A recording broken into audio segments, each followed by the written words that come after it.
नमस्कार दोस्तों, स्वागत है मेरी चैनल पे। आज हम डिस्कस करने जा रहे हैं कि आरआरबी एएलपी का जो एग्ज़ाम अभी तक चल रहा है, तो उसका कितना अभी तक। आज तो 27 तारीख है, 25, 26, 27 तारीख हो गया है। 3 दिन का एग्ज़ाम चल रहा है, हो गया है। तो कितना कट ऑफ जा सकता है इस 3 दिन के एग्ज़ाम में।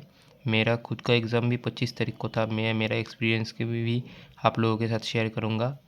और आप लोग भी अपना, अगर एग्ज़ाम हो गया है तो कमेंट सेक्शन में जाके अपना अटेम्प्ट, आपका जोन मेंशन कीजिएगा।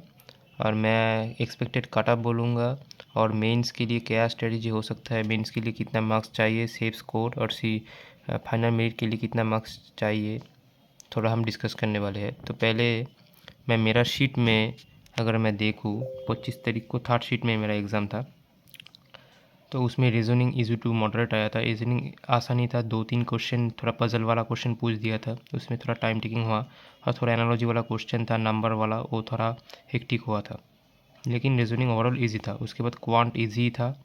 एक क्वेश्चन मैंने छोड़ा, क्वेश्चन छोड़ा, थोड़ा अरिथमेटिक का सवाल था, 2 इक्वेशन आ रहा था, उसमें थोड़ा कॉम्प्लिकेटेड हो रहा था, छोड़ दिया।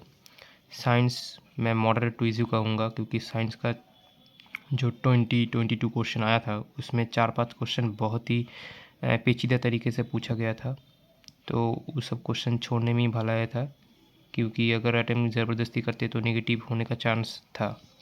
और सीए टफ था, लगभग 9-10 सीए करंट अफेयर पूछा गया था। उसमें से ज़्यादातर 2023 का था, 24 का भी था, और थोड़ा टफ और थोड़ा डीप नॉलेज से पूछ रहा था।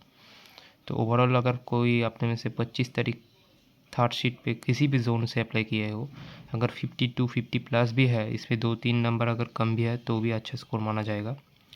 अब आता है CBT 1 का एक्सपेक्टेड कट ऑफ के बारे में। ये एनी जोन ओवरऑल मैं बता रहा हूँ। एक्सपेक्टेड सेफ स्कोर मैं बता सकता हूँ, इससे अगर 2-4 नंबर कम भी है तो भी अब सेफ ही है। यहाँ पर रेंज लेके मैं चल रहा हूँ 50 to 54 जनरल के लिए, यूआर के लिए। ऑब्वियसली जिस जोन में ज़्यादा कंपटीशन है उसमें 54 के आसपास, और जिस जो में ज़्यादा कम कंपटीशन है वहाँ पर 50 के आसपास जाएगा। इससे भी थोड़ा कम जा सकता है, डिपेंडिंग अपन नॉर्मलाइजेशन क्या होता है। अभी भी 1-2 दिन का एग्ज़ाम बाकी है, तो मोटा मोटी यही रहेगा। OBC के लिए 45 प्लस, EWS के लिए 42 प्लस, एंड SC के लिए 35 प्लस, एंड ST के लिए 30 प्लस, ऐसा ही आसपास रहने वाला है। तो ये जस्ट क्वालिफाइंग इन नेचर का है, ज़्यादा कट ऑफ नहीं जाएगा। लेकिन कुछ एक जोन है जहाँ पर वैकेंसी कम है लेकिन एप्लीकेशन अच्छा खासा है, वहाँ पर हाई कट ऑफ जाने का चांसेस है। तो मोटा मोटी ALP की कंपटीशन जो है वो उस हिसाब से ऐसा ही जाने वाला है। इससे भी थोड़ा कम ही जाएगा, इससे ज़्यादा तो नहीं जाएगा, ये मुझे लगता है 100% कि इससे ज़्यादा नहीं जा सकता है, इससे कम ही जाएगा। ये मैक्सिमम लेके हम चले हैं। और उसके बाद आते हैं हम मेंस में। देखिए मेंस के 2 पार्ट है, part A and part B. Part A के बेसिस पे आपका मेरिट बनेगा, 100 मार्क्स का है, ये नॉन टेक्निकल पोर्शन है। और पार्ट बी 75 मार्क्स का है, ये ओनली क्वालिफाइंग नेचर का है। और ये सिर्फ क्वालिफाई करना पड़ेगा, टेक्निकल ट्रेड के लिए है, टेक्निकल के लिए है। तो इस 75 में अगर आप यूआर कैटेगरी से बिलोंग करते हैं तो शायद यूआर का, या सभी को, मुझे याद नहीं है, 26.533 और 26 ऐसा नंबर लाने से क्वालिफाई कर जाएगा। ऐसा कुछ परसेंटेज है जिसको कन्वर्ट करने से 26.33 बनता है। तो आपको 26.33 नंबर आना है इसको क्वालिफाई करने के लिए। ये बहुत ही आसान है। ये अगर मेन प्रीलिम्स के बाद आप पढ़ने बैठेंगे, टेक्निकल प्रीवियस ईयर क्वेश्चन का सेट लगाइए तो इजीली क्लियर हो जाएगा। पार्ट ए में मैक्सिमम स्कोर करना पड़ेगा, क्योंकि पार्ट ए की वजह से ही आपका मेरिट क्रिएट होगा। पार्ट ए में आप कोशिश कीजिएगा कि किसी भी कम्युनिटी से बिलोंग करते हो तो 70 प्लस, एटलीस्ट 70 प्लस नंबर आपको होना ही चाहिए, क्योंकि इसका 80% लेगा। आप पार्ट ए में जितना परसेंट आएगा, जितना नंबर, उसका 80% लेगा। और उसके बाद ये जो क्वालिफाई करेगा, यहाँ से यहाँ 8 गुण, नेक्स्ट साइकोमेट्रिक टेस्ट के लिए 8 गुण, 8 टाइम्स कैंडिडेट बुलाएगा। जितना वैकेंसी है उसका 8 टाइम्स बुलाएगा। उसके बाद साइकोमेट्रिक टेस्ट है, साइकोमेट्रिक टेस्ट का 5 बैटरी है, 5 टेस्ट होगा, 1 2 3 4 5। हर एक टेस्ट का 42 नंबर से ज़्यादा लाना ही होगा। ये क्वालिफाइंग मार्क्स है। हर एक 5 टेस्ट बैटरी है, हर एक टेस्ट बैटरी में एटलीस्ट 42 आपको लाना ही पड़ेगा। उसके बाद जो जितना ज़्यादा नंबर ला सकते हैं तो लाएगा तो उतना ही अच्छा है।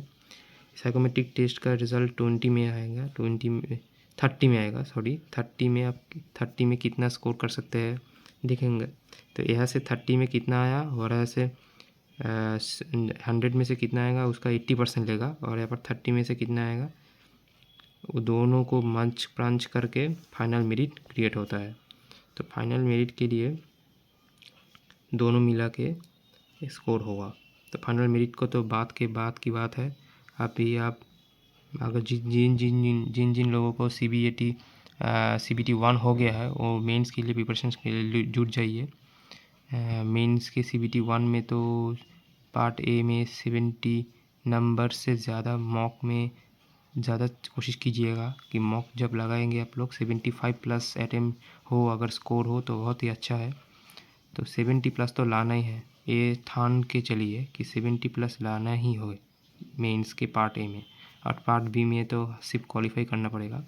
और साइकोमेट्रिक टेस्ट अगर हो सके, साइकोमेट्रिक टेस्ट का अभी से थोड़ा थोड़ा अगर आप नॉलेज ले लेते हैं, थोड़ा क्या आता है क्या पूछता था, अगर ये थोड़ा जान लेंगे तो आपको फ़ायदा होगा कि मेंस के बाद अगर आपको CBAT में कॉल आएगा तब आपके ज़्यादा प्रेशर नहीं होगा। अभी टाइम है बहुत। CBT 29 को हमारा एग्ज़ाम हो रहा है, CBT 1 का ख़त्म हो रहा है। उसके बाद लगभग 1 महीने के बाद आपका CBT 1 का रिज़ल्ट आएगा, और CBT 2 होते होते जनवरी के आखिर 2025 के जनवरी के आखिर में आएगा शायद रिज़ल्ट।